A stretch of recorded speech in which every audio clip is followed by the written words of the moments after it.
Alors, bonjour à tous, mon nom est Marianne, nous sommes le 14 mai 2013.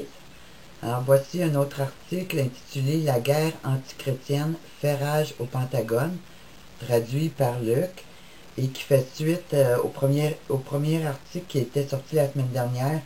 Le Pentagone consulte un extrémiste antichrétien, et vous allez voir que M.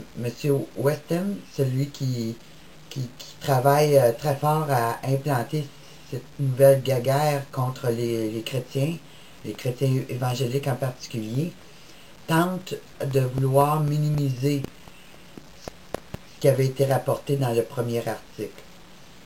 Mais ne nous laissons pas tromper. C'est toujours de la manière qu'ils travaillent afin d'amener ces grands changements et d'amener la guerre contre le peuple de Dieu. Ils ont fait la même chose pour le 11 septembre et dans beaucoup d'autres événements par après. On tente toujours de minimiser tout ce qui se passe. Les attaques terroristes qui arrivent, on finit toujours par savoir que c'est pas de la manière que c'est rapporté par les médias officiels que ça s'est vraiment passé. Les musulmans radicaux, non, il n'y en a pas aux États-Unis, ce sont juste des gens de paix et des gens qui cherchent à s'intégrer,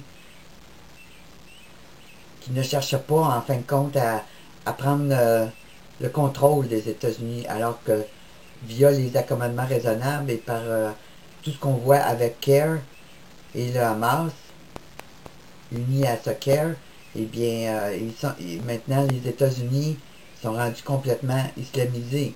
Et on voit de plus en plus là, les gens de haute direction, comme le directeur de la CIA, qui a déclaré récemment être musulman maintenant.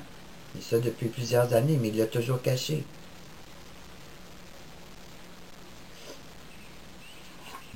Et la Bible nous a dit que dans ces temps de la fin, une grande persécution contre les croyants, contre ceux qui croient à Jésus-Christ, qui marchent avec lui ou qui professent son nom, serait engagée de par ces forces occultes des ténèbres. Et depuis depuis hier, le pape François Ier a été consacré à la Vierge de Fatima. La Vierge de Fatima, c'est un autre nom donné à la déesse du ciel, avec l'apparition des 3 petits-enfants, à Fatima en 1917, si je ne me trompe pas, et qui est arrivé juste avant le début de la Première Guerre mondiale. Alors, ce que je vois dans cet accomplissement, de cette consécration plutôt, eh bien, on le retrouve dans Apocalypse 13, quand on dit que le dragon lui donna sa puissance, son trône et une grande autorité. Alors je pense que c'est ce qui s'est passé hier, en ce 13 mai, avec la consécration de François Ier à la Vierge de Fatima. De nouveaux pouvoirs sataniques.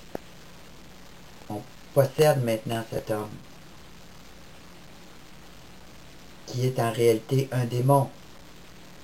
Il représente la déesse Osiris, la déesse Vénus, la déesse Diana, et tant d'autres noms qu'on ne peut retrouver au fil des siècles afin de tromper les nations, puis de garder les nations humaines sous la coupe de ce contrôle démoniaque.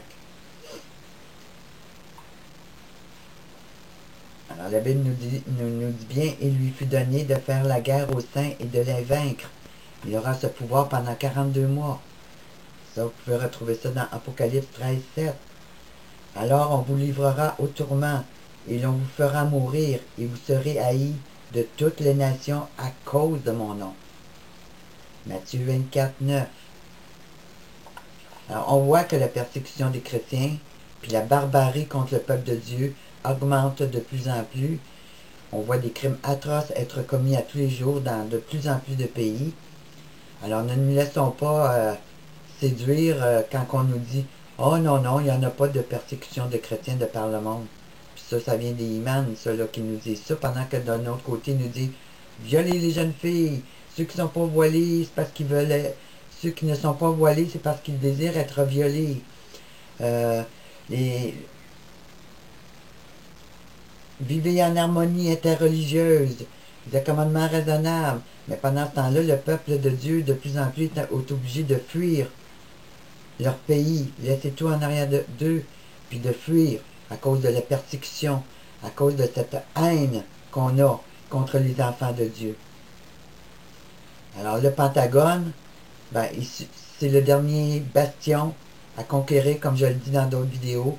Puis là, on voit que la guerre contre les saints et contre le peuple de Dieu et toute autre dénomination, vous allez voir que ça va tout débouler. Il va y avoir juste l'islam qui va rester à la fin, parce que le Vatican, ça sert de l'islam pour détruire le peuple de Dieu. Puis ensuite, ils vont détruire l'islam, puis la religion de Lucifer va prendre sa place avec tout ce que ça comporte en fait de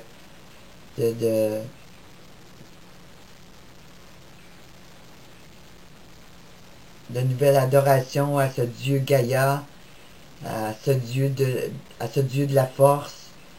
Et puis il y a tout un autre évangile, tranquillement, qui prend place avec cette nouvelle conscience cosmique, cette nouvelle conscience universelle. Alors c'est en transition présentement pour amener cette religion de Lucifer. Mais il y a encore des briques à détruire. C'est ce qu'ils font présentement, afin d'amener ce royaume de Lucifer. Alors l'article. La guerre antichrétienne fait rage au Pentagone. À la lumière des déclarations confuses récemment émises par l'armée américaine pour savoir si les chrétiens seront poursuivis pour le partage de leur foi, le chef d'une organisation aumônier dit « La vraie question est différente. La question est de savoir pourquoi les militaires ayant des réunions avec l'antichrétien militant Mickey Weston et comment se fait-il qu'il semble avoir un accès facile à des individus tels que l'ancien ambassadeur Joe Wilson. VNT a raconté comment le récent vœu du Pentagone pour punir l'évangélisation chrétienne parmi les militaires, avec l'affirmation de Weston qu'un tel comportement est une trahison, a incité une équipe juridique d'offrir à défendre tout membre des forces armées persécuté pour l'expression de sa foi. Le Liberty Institute a annoncé le lancement de la ligne d'écoute Armed Forces Religious Liberties, avec le numéro de téléphone, avec une pétition pour soutenir les membres chrétiens de l'armée, qu'ils soient des marines, de la Navy ou de la force aérienne.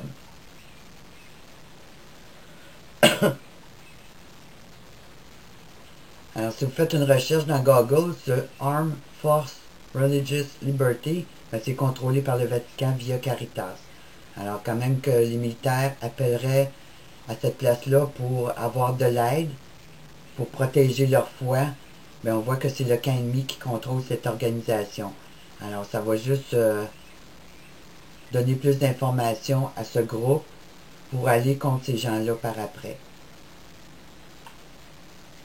Le Pentagone a publié une déclaration officielle épouvantable que je ne croyais pas au début, mais malheureusement c'est vrai, a déclaré Kelly Shackelford,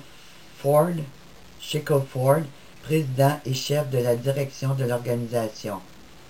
Ils sont sur le point de mettre en œuvre une nouvelle politique en vertu de laquelle tous les membres de l'armée pris à parler de leur foi chrétienne seront soumis à la cour martiale ou à l'emprisonnement. Shackelford a déclaré que son groupe est d'établir la ligne d'urgence pour protéger les membres de nos forces armées, qui peuvent appeler et obtenir une représentation juridique gratuite quand ils sont persécutés pour leur foi chrétienne. Alors, ça ne donnera pas grand-chose, là. Comme nos juges sont de plus en plus du côté de l'ennemi, alors on ne peut plus avoir justice dans ce monde.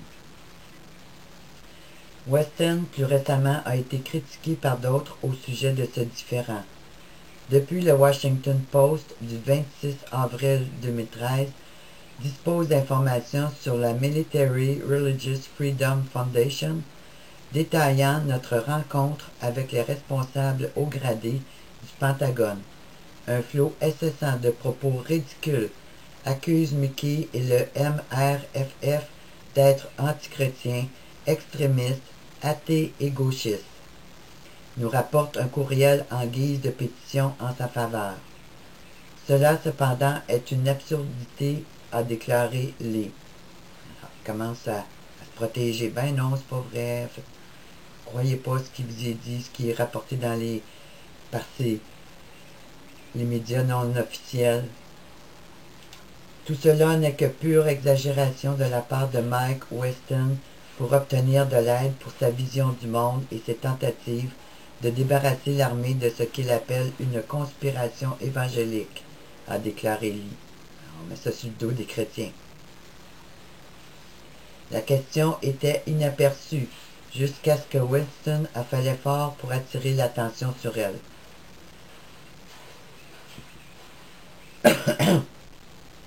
Le 30 avril, le MRFF a envoyé un courriel recommandant un article du Washington Post écrit par Sally Quinn.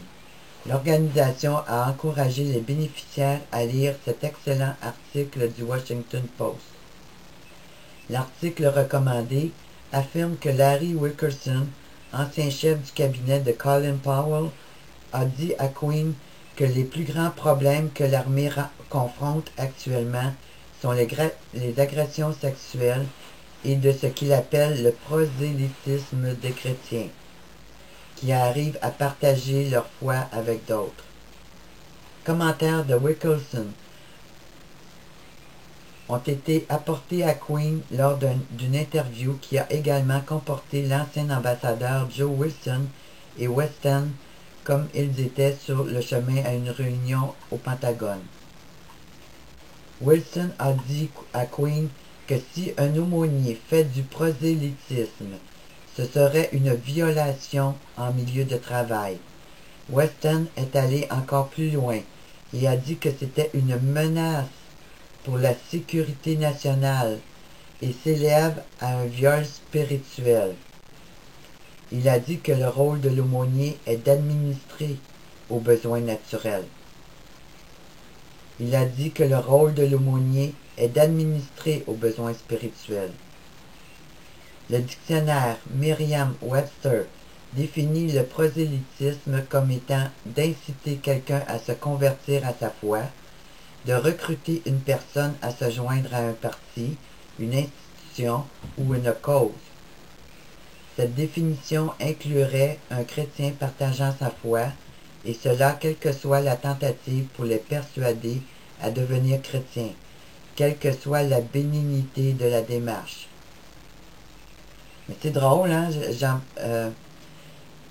Mais c'est drôle parce que Benoît XVI, lui, puis le nouveau pape François Ier, avec l'année de la foi 2012-2013, ne semblent pas être préoccupés par cette attaque contre le peuple de Dieu.